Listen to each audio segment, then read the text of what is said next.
क्योंकि इंसान को लग रहा है कि वो आजाद है। ये जंग बॉर्डर पर नहीं है, ये जंग बुलेट से नहीं है, ये जंग ईमान, सोच और सच को पहचानने की ताकत पर है। और आखिरी सवाल सिर्फ एक है, तुम सिस्टम का हिस्सा बनोगे या हक को पहचान कर खड़े रहोगे? क्योंकि जब दज्जाल आएगा तब एक्सक्यूजेस का टाइम नहीं होगा। दज्जाल अचानक नहीं आएगा, वो तैयार माहौल में आएगा। रसूलुल्लाह सल्लल्लाहु अलैहि वसल्लम ने दज्जाल को व्यक्ति से पहले एक फितना बताया, एक सिस्टेमिक डिसेप्शन जो इंसान की आंखों से पहले उसकी सोच को अंधा करता है। पैटर्न 1, ग्लोबल कंफ्यूजन, फितना ए शुभात। दज्जाल से पहले सच और झूठ मिलाया जाएगा। हर इंसान बोलेगा मेरी ट्रूथ, एब्सोल्यूट ट्रूथ का मजाक उड़ाया जाएगा। हदीस इशारा करती है दज्जाल ऐसा फितना लाएगा जैसा पहले कभी नहीं देखा गया। जब लोग कंफ्यूज्ड हों, झूठ सबसे आसान बिकता है। पैटर्न 2, फियर इकोनॉमी, फितना ए खौफ। दज्जाल तलवार से नहीं, डर से हुकूमत करेगा। महामारी, युद्ध, climate panic, economic collapse. Elites डर को समझते हैं, इसीलिए उन्होंने बना लिए हैं bunkers, food reserves, underground cities. वो दज्जाल से नहीं डरते, भीड़ से डरते हैं। पैटर्न 3, हंगर कंट्रोल, रिस्क का वेपनाइजेशन। हदीस कहती है दज्जाल के पास जन्नत भी होगी और जहन्नम भी। उसकी जन्नत में हंगर, केओस, उसकी जहन्नम में hunger, chaos. Food, water, safety. जो मानेगा जिंदा रहेगा, जो इनकार करेगा भूखा मरेगा। इसीलिए एलीट्स ने कब्जा किया, food supply, water access, seed walls. Pattern 4, technology as illusion. दज्जाल का सबसे खतरनाक हथियार तलवार नहीं, illusion. AI generated reality, deep fakes, false miracles, controlled narratives. रसूलुल्लाह सल्लल्लाहु अलैहि वसल्लम ने कहा वो जन्नत जहन्नम दिखाएगा। आज स्क्रीन पर रियलिटी बन रही है। पैटर्न 5, रिलीजन का कोलैप्स। दज्जाल से पहले दीन को पर्सनल बिलीफ बना दिया जाएगा। हक बोलने वाले एक्सट्रीमिस्ट कहलाएंगे, उल्मा साइलेंट कर दिए जाएंगे। जब दीन कमजोर होता है, फॉल्स मसाया के लिए जगह बनती है। Pattern 6, one world dependency. दज्जाल ग्लोबल सिस्टम के बिना नहीं आ सकता। One economy, one narrative, one fear, one saviour. इसीलिए एलीट्स सेंट्रलाइजेशन बनाते हैं, लोकल सेल्फ सफिशिएंसी तोड़ते हैं। तो एलीट्स क्या जानते हैं? एलीट्स जानते हैं कोलैप्स इनएविटेबल है, पैनिक डेडली होता है। मासेस को कंट्रोल करने के लिए फॉल्स सेवियर चाहिए। दज्जाल प्रॉब्लम बनकर नहीं आएगा, वह सॉल्यूशन बनकर आएगा। सबसे खतरनाक बात, रसूल सल्लल्लाहु अलैहि वसल्लम ने यह नहीं कहा दज्जाल सबसे ताकतवर होगा, बल्कि कहा वह सबसे ज्यादा फॉलो किया जाएगा। मतलब वह लोगों को मजबूर नहीं करेगा, लोग खुद उसके पीछे चलेंगे। कुरानिक सर्वाइवल कोड, सूरह अल कहफ। दुनिया से अटैचमेंट कम, रिस्क पर यकीन, सिस्टम पर नहीं। Thinking over following. Elites bunkers इसलिए नहीं बना रहे कि दज्जाल आएगा, बल्कि इसलिए कि लोग पैनिक करेंगे और दज्जाल को सेवियर मान लेंगे। अब सोचो, क्योंकि सोच ही बचाती है। सुनो, आज दुनिया में कुछ अजीब हो रहा है। पावर कॉन्सेंट्रेट हो रही है, डिजिटल करेंसी लॉन्च हो रही है, एआई सर्विलेंस बढ़ रहा है, मॉरलिटी शिफ्ट हो रही है। लोग पूछ रहे हैं क्या ये सिर्फ प्रोग्रेस है या कोई बड़ा पैटर्न चल रहा है? कुरान एक बात बार बार बताता है, और अगर हिस्ट्री रिपीट होती है तो क्या हम एक नए फेज में एंटर कर चुके हैं? हर दौर में कुछ पावरफुल लोग उठे हैं, फिरौन, नमरुद, Roman emperors, colonial empires, industrial monopolies. Pattern क्या था? पावर को कॉन्सेंट्रेट करो, नैरेटिव कंट्रोल करो, रिसोर्सेज कैप्चर करो, अपने आप को अल्टीमेट अथॉरिटी समझो, गॉड को इररिलेवेंट बना दो। फिरौन ने कहा था मैं तुम्हारा सबसे बड़ा रब हूं। ये सिर्फ लफ्ज नहीं था, ये ईगो का पीक था। आज लैंग्वेज मॉडर्न हो गई है, लेकिन क्या ईगो खत्म हो गया? आज के जमाने में रब शब्द यूं से नहीं होता, लेकिन system, global order, data control, surveillance grid use होता है। पैटर्न सटल हो गया है, लेकिन एग्जिस्ट करता है। शैतानी पैटर्न, टेम्पटेशन मॉडल। कुरान बताता है शैतान वादा करता है, शैतान सपने दिखाता है, शैतान पावर का इल्यूजन देता है, लेकिन उसका असली वेपन क्या है? वसवसा। साइकोलॉजी कहती है temptation to justification to normalisation to collapse. पहले ईगो को टेम्प्ट करो, फिर गलत को जस्टिफाई करो, फिर उसे नॉर्मल बना दो, फिर सोसाइटी कोलैप्स कर जाती है। आज देखो, shame reduce, sin normalise, pleasure worship, faith ridicule, truth relative. ये मॉरल इन्वर्जन है। दज्जाल pattern, system before the person. हदीथ में दज्जल का फिटना सबसे बड़ा बताया गया है, लेकिन दज्जाल एक दिन अचानक अपीयर नहीं होता। पहले एनवायरनमेंट प्रिपेयर होता है, फियर स्प्रेड होता है, इकोनॉमिक इंस्टेबिलिटी बढ़ती है, लोग मेंटली एग्जॉस्टेड होते हैं, ट्रूथ कंफ्यूज होता है, सेवियर साइकोलॉजी डेवलप होती है। हदीथ का एक कॉन्सेप्ट है, वो जन्नत दिखाएगा जो असल में जहन्नुम होगी। इसका साइकोलॉजिकल मतलब क्या हो सकता है? False security, false stability, false solution. जब लोग सर्वाइवल मोड में होते हैं तो जो प्रोवाइडर दिखता है वही सेवियर लगता है। Power concentration reality. अब बैलेंस समझो, हर चीज कॉन्स्पिरेसी नहीं होती, लेकिन पावर कंसंट्रेशन रियल है। कॉर्पोरेट मोनोपोलीज रियल है, मीडिया नैरेटिव इन्फ्लुएंस रियल है, पॉलिटिकल लॉबिंग रियल है, डेटा कंट्रोल रियल है। लेकिन हर इवेंट को ऑकल्ट रिचुअल बनाना एनालिसिस को वीक कर देता है। हमें पैटर्न देखना है, एग्जैजरेशन नहीं। Normalisation of evil. सबसे डेंजरस चीज क्या है? ईविल का ऑर्डिनरी हो जाना, एप्स्टीन फाइल्स का आना और 2 दिन में सबका उसे भूल जाना, जबकि उसने ऐसे ऐसे गुनाह किए हैं जो आज तक किसी ने नहीं किया होगा। स्कैंडल आता है, शॉक होता है, 2 दिन डिस्कशन, फिर साइलेंस। साइकोलॉजी बोलती है outrage fatigue, desensitisation, information overload. Quran बोलता है दिल सख्त हो जाना। जब दिल रिएक्ट करना बंद कर दे, समझो क्राइसिस डीप है। हिस्ट्री का डिवाइन रूल। हर एम्पायर ने सोचा we are permanent. Babylon, Rome, Ottoman, British empire, सब गिरे। कुरान का एक पैटर्न है, जुल्म पीक पर जाता है, फिर रीसेट आता है। डिवाइन इंटरवेंशन इंसान की प्लानिंग से ज्यादा पावरफुल होती है। आखिरी जमाना फ्रेमवर्क। हदीस के मुताबिक फितना ज्यादा होगा, कंफ्यूजन ज्यादा होगा, वॉर्स बढ़ेंगे, इकोनॉमिक इम्बैलेंस होगा, फॉल्स लीडर्स आएंगे। फिर एक फेज आएगा जहां हक और बातिल का क्लियर कॉन्फ्रंटेशन होगा। इमाम मेहदी का कॉन्सेप्ट, ईसा अलैहिस्सलाम का रिटर्न। ये सिर्फ मिथ नहीं, ये मॉरल क्लाइमैक्स का सिंबल भी है। Quranic protection model. अगर दज्जाल का फिटना साइकोलॉजिकल है तो प्रोटेक्शन भी साइकोलॉजिकल प्लस स्पिरिचुअल होगा। प्रोटेक्शन के पिलर्स। ईमान स्टेबल रखो, सूरह कहफ को रूटीन बनाओ, हर न्यूज वेरीफाई करो, फियर बेस्ड डिसीजंस से बचो, मॉरल क्लैरिटी रखो। सबसे बड़ा शील्ड क्या है? Clear thinking plus strong faith. Extremes से बचाओ। 2 एक्सट्रीम्स होते हैं। एक्सट्रीम 1 सब कुछ कॉन्स्पिरेसी है, एक्सट्रीम 2 कुछ भी नहीं हो रहा। बैलेंस्ड पोजीशन क्या है?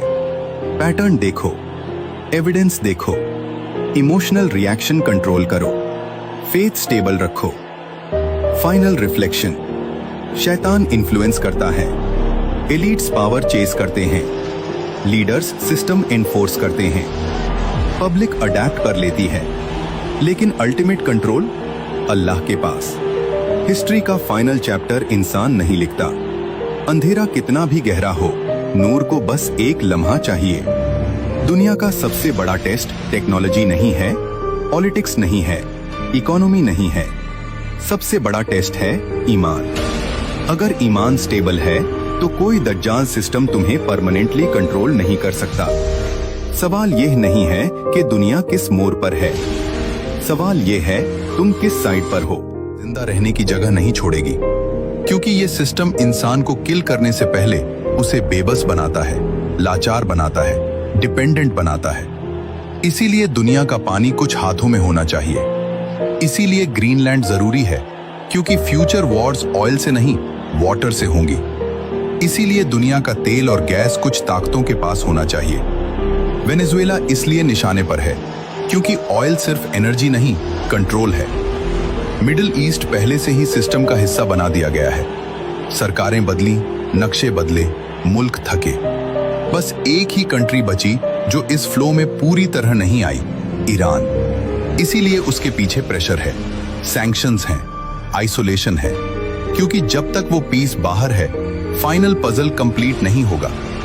और याद रखो, इब्लीस किसी का दोस्त नहीं, ना रूलर्स का, ना एलीट्स का, ना सिस्टम्स का। वो सबको ये सपना दिखा रहा है कि दिस वर्ल्ड इज योर्स, लेकिन आखिर में वो सबको उसी आग की तरफ धकेलेगा जिसके लिए वो खुद पैदा हुआ था।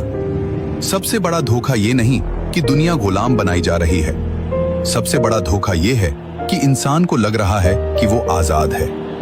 ये जंग बॉर्डर पर नहीं है, ये जंग बुलेट से नहीं है, ये जंग ईमान, सोच और सच को पहचानने की ताकत पर है।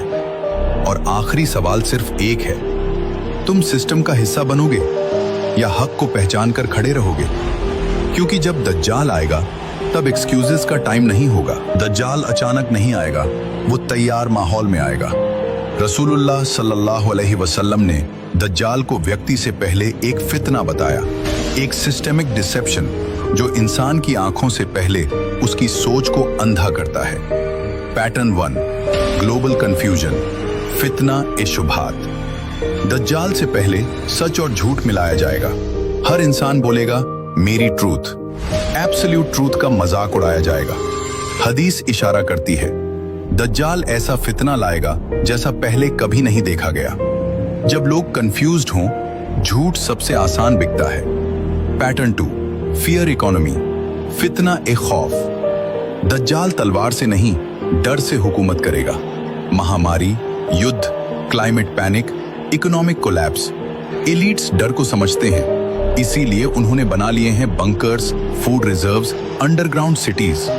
वो दज्जाल से नहीं डरते, भीड़ से डरते हैं। पैटर्न 3, हंगर कंट्रोल, रिस्क का वेपनाइजेशन। हदीस कहती है दज्जाल के पास जन्नत भी होगी और जहन्नम भी। उसकी जन्नत में हंगर, केओस, उसकी जहन्नम में hunger, chaos. Food, water, safety. जो मानेगा जिंदा रहेगा, जो इनकार करेगा भूखा मरेगा। इसीलिए एलीट्स ने कब्जा किया, food supply, water access, seed walls. Pattern 4, technology as illusion. दज्जाल का सबसे खतरनाक हथियार तलवार नहीं, illusion. AI generated reality, deep fakes, false miracles, controlled narratives. रसूलुल्लाह सल्लल्लाहु अलैहि वसल्लम ने कहा वो जन्नत जहन्नम दिखाएगा। आज स्क्रीन पर रियलिटी बन रही है। पैटर्न 5, रिलीजन का कोलैप्स। दज्जाल से पहले दीन को पर्सनल बिलीफ बना दिया जाएगा। हक बोलने वाले एक्सट्रीमिस्ट कहलाएंगे, उल्मा साइलेंट कर दिए जाएंगे। जब दीन कमजोर होता है, फॉल्स मसाया के लिए जगह बनती है। Pattern 6, one world dependency. दज्जाल ग्लोबल सिस्टम के बिना नहीं आ सकता। One economy, one narrative, one fear, one saviour. इसीलिए एलीट्स सेंट्रलाइजेशन बनाते हैं, लोकल सेल्फ सफिशिएंसी तोड़ते हैं। तो एलीट्स क्या जानते हैं? एलीट्स जानते हैं कोलैप्स इनएविटेबल है, पैनिक डेडली होता है। मासेस को कंट्रोल करने के लिए फॉल्स सेवियर चाहिए। दज्जाल प्रॉब्लम बनकर नहीं आएगा, वह सॉल्यूशन बनकर आएगा। सबसे खतरनाक बात, रसूल सल्लल्लाहु अलैहि वसल्लम ने यह नहीं कहा दज्जाल सबसे ताकतवर होगा, बल्कि कहा वह सबसे ज्यादा फॉलो किया जाएगा। मतलब वह लोगों को मजबूर नहीं करेगा, लोग खुद उसके पीछे चलेंगे। कुरानिक सर्वाइवल कोड, सूरह अल-कहफ। दुनिया से अटैचमेंट कम, रिस्क पर यकीन, सिस्टम पर नहीं। Thinking over following. Elites bunkers इसलिए नहीं बना रहे कि दज्जाल आएगा, बल्कि इसलिए कि लोग पैनिक करेंगे और दज्जाल को सेवियर मान लेंगे। अब सोचो, क्योंकि सोच ही बचाती है। सुनो, आज दुनिया में कुछ अजीब हो रहा है। पावर कॉन्सेंट्रेट हो रही है, डिजिटल करेंसी लॉन्च हो रही है, एआई सर्विलेंस बढ़ रहा है, मॉरलिटी शिफ्ट हो रही है। लोग पूछ रहे हैं क्या ये सिर्फ प्रोग्रेस है या कोई बड़ा पैटर्न चल रहा है? कुरान एक बात बार बार बताता है, और अगर हिस्ट्री रिपीट होती है तो क्या हम एक नए फेज में एंटर कर चुके हैं? हर दौर में कुछ पावरफुल लोग उठे हैं। फिरौन, नमरुद, Roman emperors, colonial empires, industrial monopolies. Pattern क्या था? पावर को कॉन्सेंट्रेट करो, नैरेटिव कंट्रोल करो, रिसोर्सेज कैप्चर करो, अपने आप को अल्टीमेट अथॉरिटी समझो, गॉड को इररिलेवेंट बना दो। फिरौन ने कहा था, मैं तुम्हारा सबसे बड़ा रब हूं। ये सिर्फ लफ्ज नहीं था, ये ईगो का पीक था। आज लैंग्वेज मॉडर्न हो गई है, लेकिन क्या ईगो खत्म हो गया? आज के जमाने में रब शब्द यूं से नहीं होता, लेकिन system, global order, data control, surveillance grid use होता है। पैटर्न सटल हो गया है, लेकिन एग्जिस्ट करता है। शैतानी पैटर्न, टेम्पटेशन मॉडल। कुरान बताता है, शैतान वादा करता है, शैतान सपने दिखाता है, शैतान पावर का इल्यूजन देता है, लेकिन उसका असली वेपन क्या है? वसवसा। साइकोलॉजी कहती है, temptation to justification to normalisation to collapse. पहले ईगो को टेम्प्ट करो, फिर गलत को जस्टिफाई करो, फिर उसे नॉर्मल बना दो, फिर सोसाइटी कोलैप्स कर जाती है। आज देखो, shame reduce, sin normalise, pleasure worship, faith ridicule, truth relative. ये मॉरल इन्वर्जन है। दज्जाल pattern, system before the person. हदीथ में दज्जल का फिटना सबसे बड़ा बताया गया है, लेकिन दज्जाल एक दिन अचानक अपीयर नहीं होता। पहले एनवायरनमेंट प्रिपेयर होता है, फियर स्प्रेड होता है, इकोनॉमिक इंस्टेबिलिटी बढ़ती है, लोग मेंटली एग्जॉस्टेड होते हैं, ट्रूथ कंफ्यूज होता है, सेवियर साइकोलॉजी डेवलप होती है। हदीथ का एक कॉन्सेप्ट है, वो जन्नत दिखाएगा जो असल में जहन्नुम होगी। इसका साइकोलॉजिकल मतलब क्या हो सकता है? False security, false stability, false solution. जब लोग सर्वाइवल मोड में होते हैं तो जो प्रोवाइडर दिखता है वही सेवियर लगता है। Power concentration reality. अब बैलेंस समझो, हर चीज कॉन्स्पिरेसी नहीं होती, लेकिन पावर कंसंट्रेशन रियल है। कॉर्पोरेट मोनोपोलीज रियल है, मीडिया नैरेटिव इन्फ्लुएंस रियल है, पॉलिटिकल लॉबिंग रियल है, डेटा कंट्रोल रियल है। लेकिन हर इवेंट को ऑकल्ट रिचुअल बनाना एनालिसिस को वीक कर देता है। हमें पैटर्न देखना है, एग्जैजरेशन नहीं। Normalisation of evil. सबसे डेंजरस चीज क्या है? ईविल का ऑर्डिनरी हो जाना, एप्स्टीन फाइल्स का आना और 2 दिन में सबका उसे भूल जाना, जबकि उसाने ऐसे ऐसे गुनाह किए हैं जो आज तक किसी ने नहीं किया होगा। स्कैंडल आता है, शॉक होता है, 2 दिन डिस्कशन, फिर साइलेंस। साइकोलॉजी बोलती है, outrage fatigue, desensitisation, information overload. Quran बोलता है, दिल सख्त हो जाना। जब दिल रिएक्ट करना बंद कर दे, समझो क्राइसिस डीप है। हिस्ट्री का डिवाइन रूल। हर एम्पायर ने सोचा, we are permanent. Babylon, Rome, Ottoman, British empire, सब गिरे। कुरान का एक पैटर्न है, जुल्म पीक पर जाता है, फिर रीसेट आता है। डिवाइन इंटरवेंशन इंसान की प्लानिंग से ज्यादा पावरफुल होती है।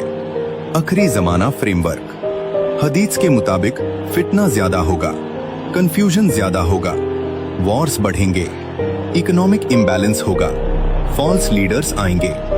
फिर एक फेज आएगा जहां हक और बातिल का क्लियर कॉन्फ्रंटेशन होगा। इमाम मेहदी का कॉन्सेप्ट, ईसा अलैहिस्सलाम का रिटर्न। ये सिर्फ मिथ नहीं, ये मॉरल क्लाइमैक्स का सिंबल भी है। Quranic protection model. अगर दज्जाल का फिटना साइकोलॉजिकल है तो प्रोटेक्शन भी साइकोलॉजिकल प्लस स्पिरिचुअल होगा। प्रोटेक्शन के पिलर्स। ईमान स्टेबल रखो, सूरह कहफ को रूटीन बनाओ, हर न्यूज वेरीफाई करो, फियर बेस्ड डिसीजंस से बचो, मॉरल क्लैरिटी रखो। सबसे बड़ा शील्ड क्या है? Clear thinking plus strong faith. Extremes से बचाओ। 2 एक्सट्रीम्स होते हैं। एक्सट्रीम 1, सब कुछ कॉन्स्पिरेसी है। एक्सट्रीम 2, कुछ भी नहीं हो रहा। बैलेंस्ड पोजीशन क्या है? पैटर्न देखो, एविडेंस देखो, इमोशनल रिएक्शन कंट्रोल करो, फेथ स्टेबल रखो। Final reflection. शैतान इन्फ्लुएंस करता है, एलीट्स पावर चेस करते हैं, लीडर्स सिस्टम एनफोर्स करते हैं, पब्लिक अडैप्ट कर लेती है, लेकिन अल्टीमेट कंट्रोल अल्लाह के पास। हिस्ट्री का फाइनल चैप्टर इंसान नहीं लिखता। अंधेरा कितना भी गहरा हो, नूर को बस एक लम्हा चाहिए। दुनिया का सबसे बड़ा टेस्ट टेक्नोलॉजी नहीं है, पॉलिटिक्स नहीं है, इकोनॉमी नहीं है। सबसे बड़ा टेस्ट है ईमान। अगर ईमान स्टेबल है तो कोई दज्जाल सिस्टम तुम्हें परमानेंटली कंट्रोल नहीं कर सकता। सवाल यह नहीं है कि दुनिया किस मोड़ पर है, सवाल यह है तुम किस साइड पर हो। इस दुनिया में बहुत कुछ ऐसा हो रहा है जो आम इंसानों को पता नहीं है। आम इंसान छोटी छोटी लड़ाइयों में लगा हुआ है। रोजी, नौकरी, घर, मोबाइल। वो कभी इतनी बड़ी बात नहीं सोचता कि दुनिया में इतनी महंगाई क्यों हो रही है। धीरे धीरे हर एक चीज की कमी बताई जा रही है, और वहीं दूसरी तरफ इंसानों को नई नई चीजों की आदत लगाई जा रही है। इस आदत को एल्गोरिथम का नाम दिया जाता है, लेकिन ये सिर्फ एल्गोरिथम नहीं है, ये वसवसा है। ये वही करीन और हमजाद है जिसे हर इंसान के बारे में सब पता है। वो हर चीज की रिपोर्ट अपने मास्टर इब्लीस/लूसीफर तक पहुंचाता है, और इब्लीस हर एक सिस्टम बनाता है। इंसान क्या खाएगा, क्या सोचेगा, क्या करेगा, और दुनिया को क्या दिखाया जाएगा। इंसानों को किस तरफ भगाना है, उन्हें किस तरह उलझाना है, ये सारी प्लानिंग वही करता है। उसके पास हर इंसान का डेटा है। लूसीफर/इब्लीस को रिपोर्ट फ्रीमेसन और इल्यूमिनाती करते हैं, और आज के दौर में बड़े बड़े बिजनेसमैन। फिर वही रिपोर्ट पॉलिटिशियन तक पहुंचती है, जो धीरे धीरे हर एक देश को गुलाम बनाना चाहते हैं, ताकि पूरी दुनिया के इंसानों को उस एक दिन के लिए तैयार किया जाए जिसका इंतजार लूसीफर उस दिन से कर रहा है जब से उसे आसमान से नीचे उतारा गया। उसी दिन से वो इंसानों से बदला ले रहा है, और उसका बदला उस दिन पूरा होगा जब दज्जाल के आने पर दुनिया के आधे से ज्यादा लोग गुमराह हो जाएंगे और अल्लाह से दूर कर दिए जाएंगे। इस दुनिया में जो सिस्टम बन रहा है वो सिर्फ इंसानों को कंट्रोल करने के लिए नहीं है, बल्कि इंसानों को ये यकीन दिलाने के लिए है कि ये दुनिया तुम्हारी है। इब्लीस सबको धोखा दे रहा है। वो कहता है रूल करो, कंट्रोल लो, तुम किंग्स हो, तुम गॉड्स हो। बस शर्त एक है, हर इंसान को किसी न किसी तरह कंट्रोल में लाओ। एल्गोरिदम के जरिए, टेक्नोलॉजी के जरिए, सिस्टम के जरिए।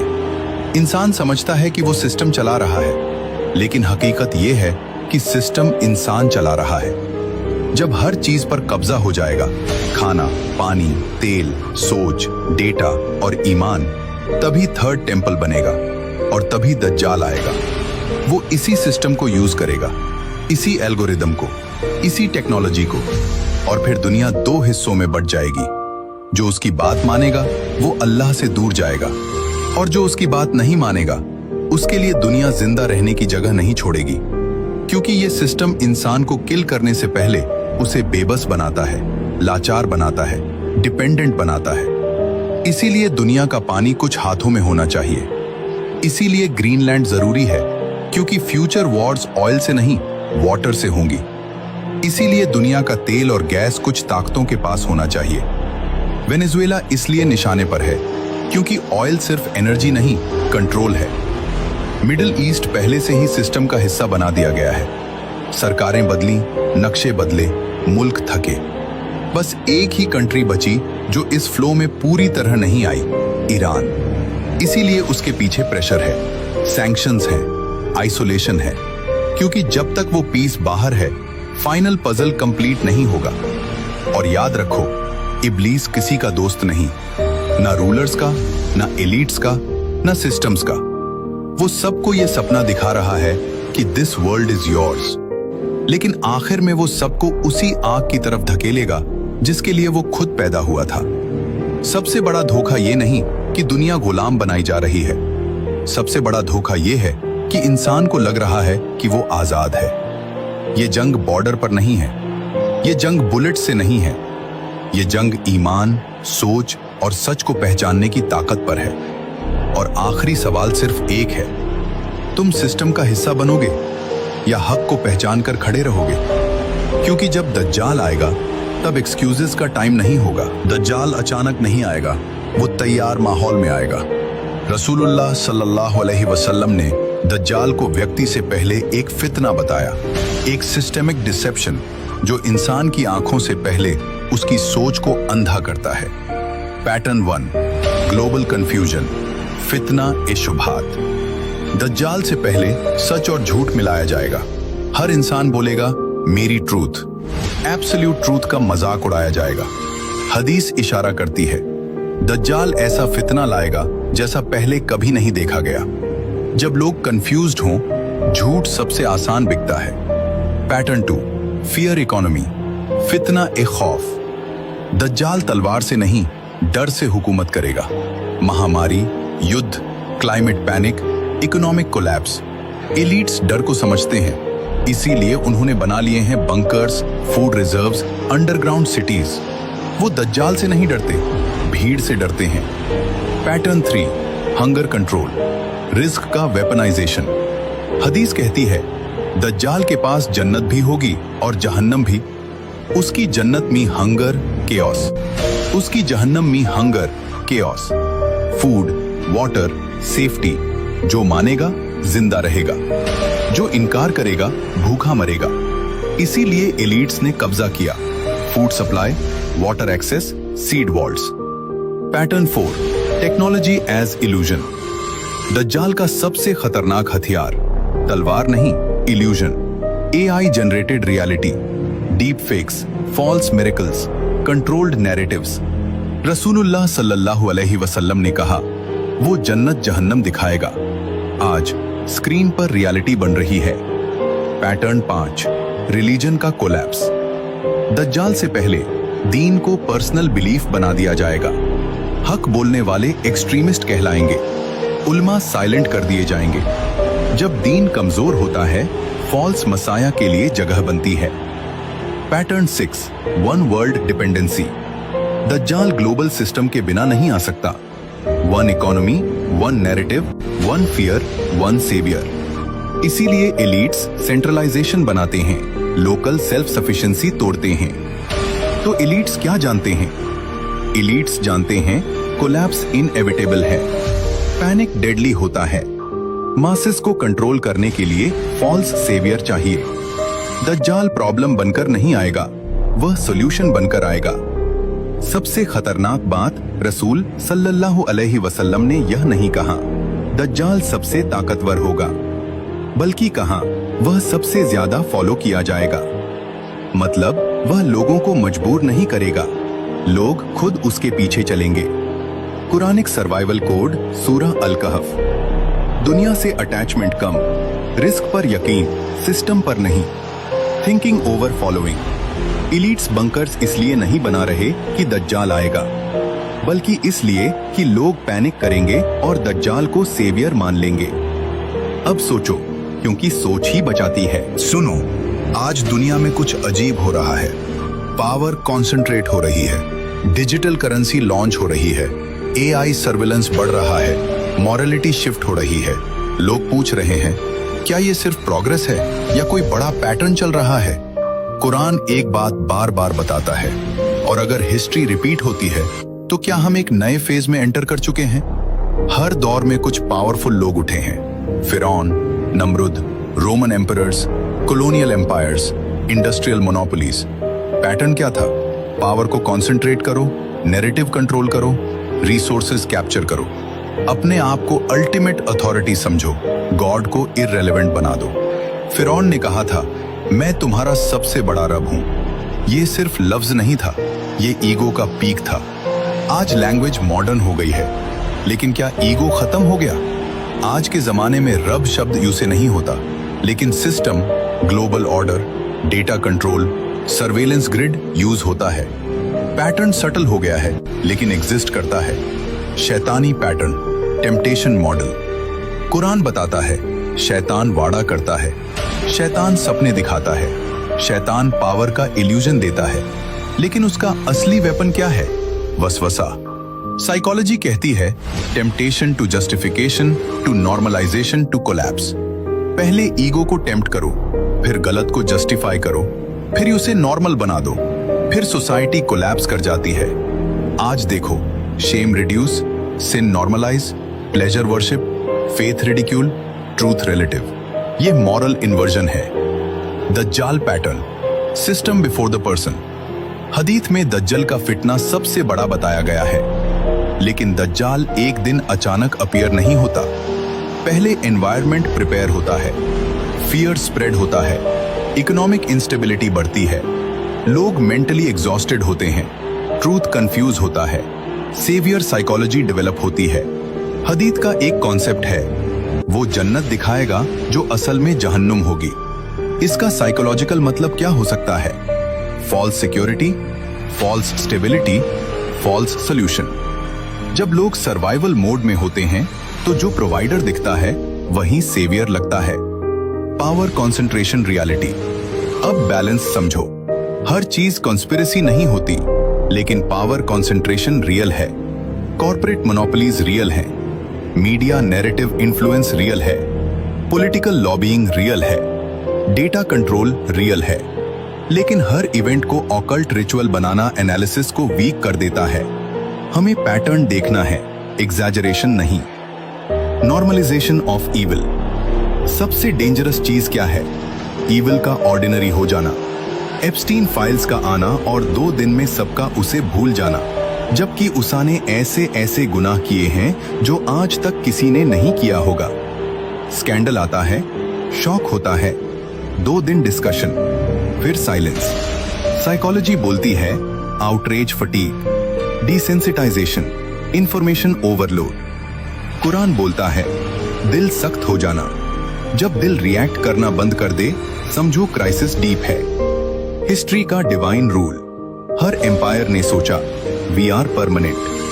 Babylon, Rome, Ottoman, British empire, सब गिरे। कुरान का एक पैटर्न है, जुल्म पीक पर जाता है, फिर रीसेट आता है। डिवाइन इंटरवेंशन इंसान की प्लानिंग से ज्यादा पावरफुल होती है। आखिरी जमाना फ्रेमवर्क। हदीस के मुताबिक फितना ज्यादा होगा, कंफ्यूजन ज्यादा होगा, वॉर्स बढ़ेंगे, इकोनॉमिक इम्बैलेंस होगा, फॉल्स लीडर्स आएंगे। फिर एक फेज आएगा जहां हक और बातिल का क्लियर कॉन्फ्रंटेशन होगा। इमाम मेहदी का कॉन्सेप्ट, ईसा अलैहिस्सलाम का रिटर्न। ये सिर्फ मिथ नहीं, ये मॉरल क्लाइमैक्स का सिंबल भी है। Quranic protection model. अगर दज्जाल का फितना साइकोलॉजिकल है तो प्रोटेक्शन भी साइकोलॉजिकल प्लस स्पिरिचुअल होगा। प्रोटेक्शन के पिलर्स। ईमान स्टेबल रखो, सूरह कहफ को रूटीन बनाओ, हर न्यूज वेरीफाई करो, फियर बेस्ड डिसीजंस से बचो, मॉरल क्लैरिटी रखो। सबसे बड़ा शील्ड क्या है? Clear thinking plus strong faith. Extremes से बचाओ। 2 एक्सट्रीम्स होते हैं। एक्सट्रीम 1 सब कुछ कॉन्स्पिरेसी है, एक्सट्रीम 2 कुछ भी नहीं हो रहा। बैलेंस्ड पोजीशन क्या है? पैटर्न देखो, एविडेंस देखो, इमोशनल रिएक्शन कंट्रोल करो, फेथ स्टेबल रखो।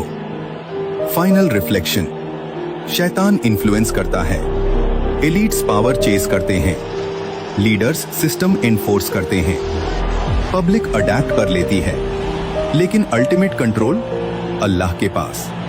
हिस्ट्री का फाइनल चैप्टर इंसान नहीं लिखता। अंधेरा कितना भी गहरा हो, नूर को बस एक लम्हा चाहिए। दुनिया का सबसे बड़ा टेस्ट टेक्नोलॉजी नहीं है, पॉलिटिक्स नहीं है, इकोनॉमी नहीं है, सबसे बड़ा टेस्ट है ईमान। अगर ईमान स्टेबल है तो कोई दज्जाल सिस्टम तुम्हें परमानेंटली कंट्रोल नहीं कर सकता। सवाल यह नहीं है कि दुनिया किस मोड़ पर है, सवाल यह है तुम किस साइड पर हो।